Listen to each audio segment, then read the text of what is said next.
Es Julia Alessandra Balanta Sánchez, estudiante de licenciatura en Pedagogía Infantil.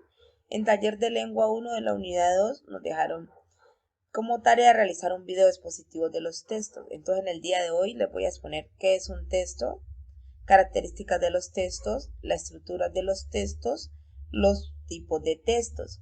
¿Qué es un texto?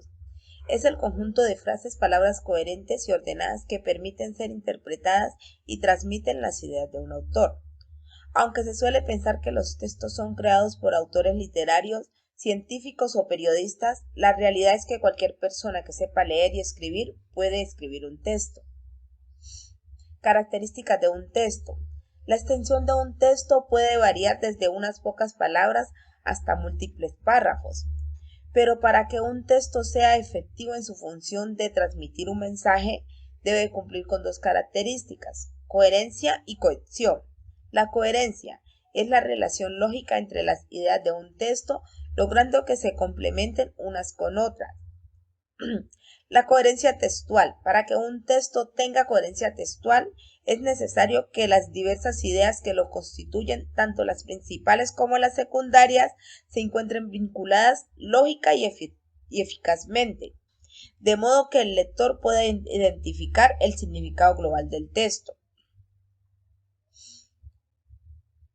La cohesión establece la conexión armoniosa entre las diversas partes del texto.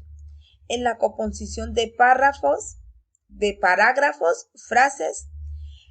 En el área de la gramática, la cohesión textual también va conocida como cohesión léxica.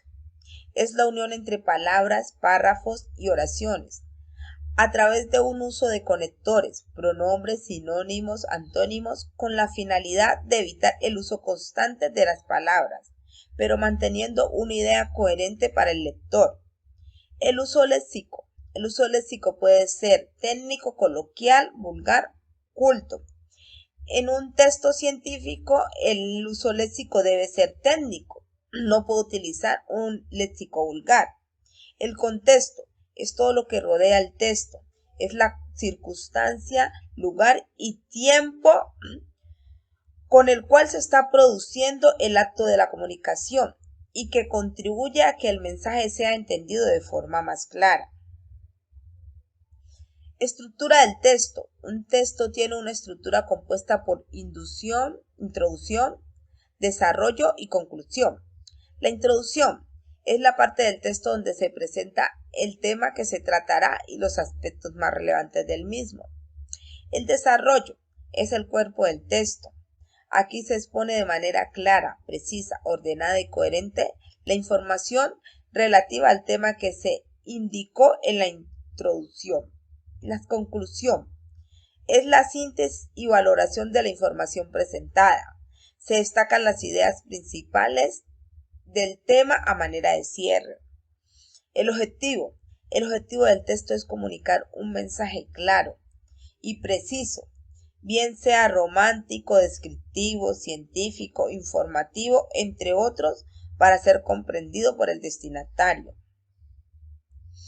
Estructura de los textos. Los textos se pueden estructurar en informativo, argumentativo y descriptivo. En el informativo encontramos la introducción, el desarrollo, la conclusión y la bibliografía. En los argumentativos hay premisas, hay inferencias y hay conclusiones. En las premisas, estas pueden ser admisibles, concretas y donde se elimine el lenguaje emotivo. En las inferencias, estas pueden ser por inducción o por deducción. Y por último tenemos las conclusiones. En el texto descriptivo está el encabezamiento, la introducción, el resumen o síntesis y el cierre. En los tipos de textos, los textos son documentos escritos que nos permiten registrar toda clase de información. Sin embargo, para una correcta interpretación de sus contenidos es necesario tener claro que cada texto corresponde a un tipo diferente, lo cual supone que tendrá propósitos y características estructurales específicas.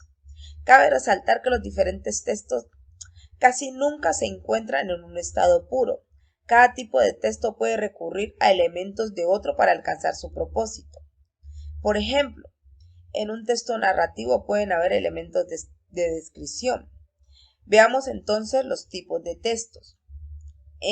Tenemos texto narrativo, que son como las novelas, los cuentos, las noticias, los mitos, las leyendas, las crónicas. En los expositivos se encuentran las enciclopedias, los artículos de divulgación y los informes. En los argumentativos están los artículos de opinión, las tesis de grado, la crítica literaria. En los de diálogo están las entrevistas y los guiones de cine. En los instructivos están los tutoriales, las recetas, los modelos y los planes. Gracias.